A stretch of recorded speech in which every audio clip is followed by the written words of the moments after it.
update sa kanilang anti-poverty programs at 2P Information Technology Park sa South Cotabato. Ating pag-uusapan kasama si South Cotabato Governor Reynaldo Tamayo, National Anti-Poverty Commission Vice Chairperson for the Government Sector. Governor Tamayo, magandang tanghali po.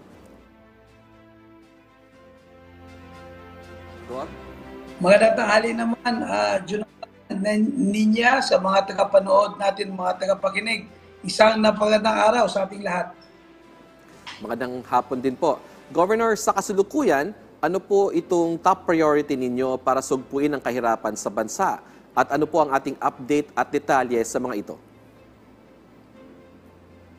Nagkakaroon tayo ng balancing o yung mga national government agency ay nakatutok doon sa mga pangailangan ng nasa basic sector. Pero ang isa sa mga tinututukan talaga natin ngayon sa National Commission, kung paano pagbababa ng mga programang pag-elevate ng mga ng kahirapan ay yung nasa local government unit. Natin, yung National Anti-Poverty ay talaga nakahook doon sa mga local government programs. At sa ngayon niya, Jonathan, gusto kong ipaalam sa lahat na napakarami na ng mga provincial government ang bumaba na sa single digit ang poverty rate sa kanilang mga probinsya. At baka by July magkakaroon tayo ng awarding ceremony sa mga government na napababa sa single digit yung kanilang poverty rate. Ito'y pinapangarap ng ating Pangulo dahil nga noong 2019 ay umabot tayo ng 18%, pero noong 2022, bago pa man upo ang ating mahal na Pangulo, umabot ito ng 24% ang poverty rate. At ang ating Pangulo ay nangako na sana bago siya mababa by 2028 ay may pabagsak ito sa single digit. At ngayon niya, nasa 20% na ng provinces sa buong Pilipinas ang na-reduce na ang poverty rate. Sir, sa ngayon, kumusta po ang pakikipagtulungan ninyo sa mga LGU tungkol sa kanilang Local Poverty Reduction Action Plan? Kumusta po ang kanilang pagtugon dito sa ngayon? Napakaganda kasi nga nagko-coordinate rin tayo sa Department of Local Government, DILG, na kung saan maging part ito ng programa na dapat lahat ng mga local government ay may mga action plan na to reduce poverty. At yun nga, tinututukan na nito ng ahensya natin na kung saan ay talaga bumababa yung mga personnel natin, kasama si Secretary Lopez Santos III, na kung saan ay bumababa tayo sa mga local government at ginaguide natin, especially yung mga local government na talagang mataas yung poverty rate nila, ay tinutulungan mismo ng ahensya para makagawa ng poverty reduction action plan sa kanilang mga local government. Okay. Gob, ang isa po sa mga malaking problema ngayon ng ating mga local government units ay yung epekto ng El Nino, lalo na sa sektor ng agrikultura. Meron po ba tayong mga programa na ilulunsad para sa ating mga kababayan na magsasaka under this the National Anti-Poverty Commission?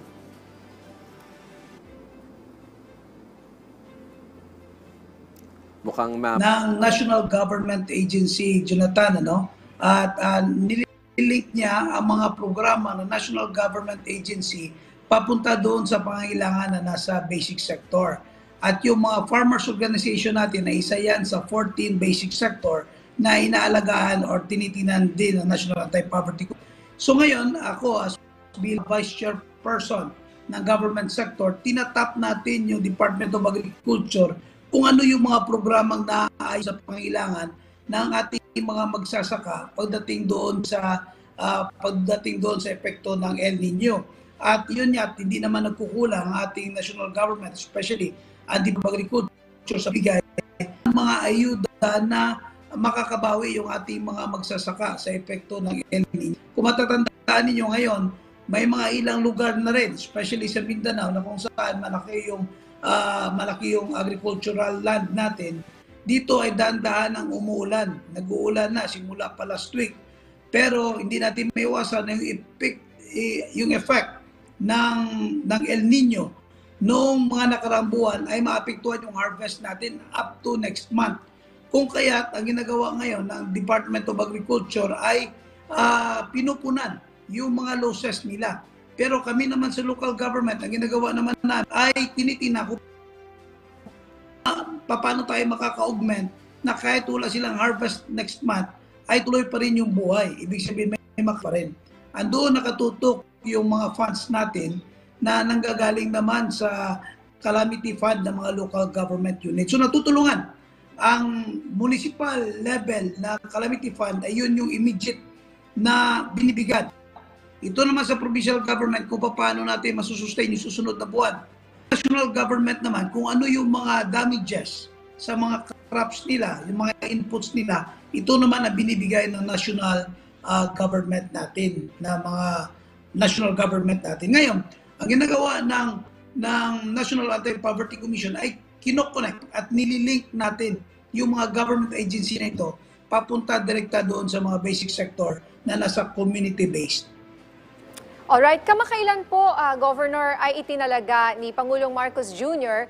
ang 2P Information Technology Park bilang isang special economic zone. Can you tell us more about this? Ang mangyari kasi, kailangan na may distribute natin yung employment. Kung mapapansin niyo, ilang dekada na rin, ilang taon na rin, na yung employment focus lang sa mga highly urbanized city. So yung babayan namin dito sa probinsya ay pumupunta pa ng Metro Manila, pumupunta pa ng Metro Cebu, pumupunta lamang ng employment. Itong ginagawa ng ating Pangulo ngayon ay dinidistribute niya ito sa mga areas na kung saan marami naman yung mga professionals na hindi na kailangan pumunta pa sa highly urbanized city, kundi doon na mismo ay makakahanap na sila ng trabaho. So kaya pinabigyan ng ating mahal na Pangulo na magkakaroon talaga ng Special Economic Zone, Information Technology, na kung saan itong economic zone ay mag-iinganyo ito ng Pasensya, sir? napapasok dito sa aming probinsya dahil sa economic zone na meron tayo. Kaya magiging advantage ng economic zone niya, no, Jonathan, yung magiging advantage nito ay magkakaroon tayo ng income tax holiday. Umabot yung income tax holiday up to 7 years, especially sa labas ka ng National Capital Region, ay umabot ito minsan ng 7 years income tax holiday. Mga investors na pumapasok, so napakalaking incentives ito sa mga foreign investors. Wala silang income tax na babayaran sa ating gobyerno. At may additional ito na 2 years, depende sa approval Philippine Economic Zone Authority. So napakagandang incentives. Pero maliban dyan sa income tax, nag-i-enjoy rin sila ng 5% lamang na special corporate income tax. Ito yung special corporate income tax. Normally, umabot ito ng 25. Yung regular is nasa 20%. Pero sila, bayaran naman nila percent sa loob ng 10 taon. Ayan, may konti tayong problema po, no? May konti tayong problema sa technical. Mamaya try natin balikan. Maraming salamat po sa inyong oras. South Cotabato Governor Reynaldo Tamayo, the Vice Chairperson of the National Anti-Poverty Commission for the Government Sector.